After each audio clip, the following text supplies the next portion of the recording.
Have you ever been told that the only right way to ride corners is by dropping the outer foot?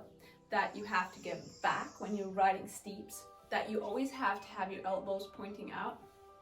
Such generic tips can actually be very dangerous, and there is never ever one right and one wrong way to do things, and that's what this video is about. Stay tuned. In this video, I would like to talk about right and wrong and why this is a very dangerous thing to think about when you're mountain biking. Because everyone out there is different. You're different, I'm different. Everyone is unique, and there are very different ways to achieve the same goal.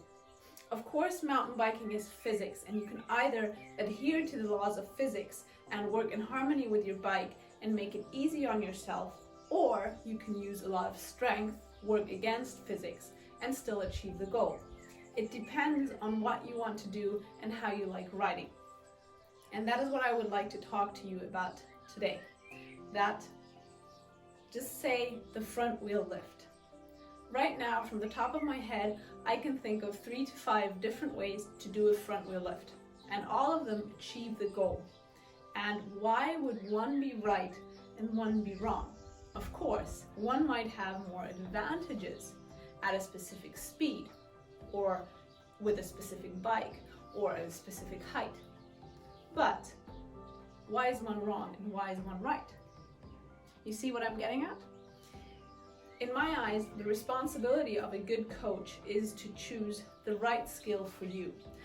For example, I'm coaching a woman for the Olympics right now, and of course, for her, I will choose a completely different technique to reach a specific skill than I would if I'm, for example, teaching a 65-year-old woman with an e-bike, because I know that one will have completely different goals than the other. So why would I teach the 65-year-old woman on an e-bike whose goal is to ride safe and ride slow and have a feeling of joy and safety on her ride, a technique to go fast? And why would I coach my Olympic rider something that takes her time? And that's exactly what I'm getting at. There is never a right or wrong. There is always just a skill and a technique that has more advantages for you. If you have a skilled coach, then he or she will find this technique for you. And also, this coach will be able to answer the question when you ask him, why is this right and why is this wrong? As in, why is this skill you are learning ideal for you? That is the reason why I mainly give private coachings. I also give these online, but also obviously in real life, as soon as the corona crisis is over again, more. Because I like finding the solution that works specifically for you, for my client. And that is something I would like to bring up, because a lot of people and a lot of coaches and a lot of riders think in this right and wrong categories. And the problem with that is, as soon as you start judging, you're closing your horizon, and you lose the playfulness of mountain biking. And isn't that what it's about? It's about going out, having fun, having a good time, and reaching goals. So getting up something, getting down something, enjoying it, and not about that is wrong and that is right. So please start reflecting if you hear that. Please start to think, why is that the only way to do things?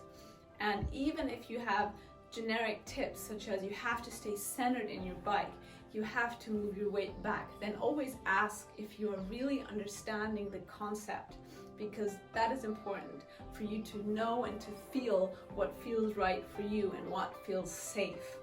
And then here we are coming back to the topic physics.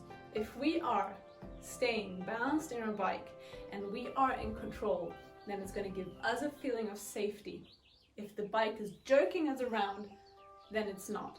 And this is not about right or wrong, but it's about feeling the difference.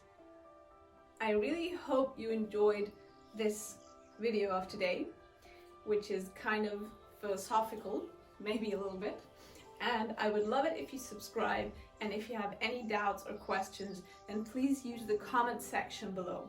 Feel free to share. Sharing is caring, and I really hope to see you again for my next video.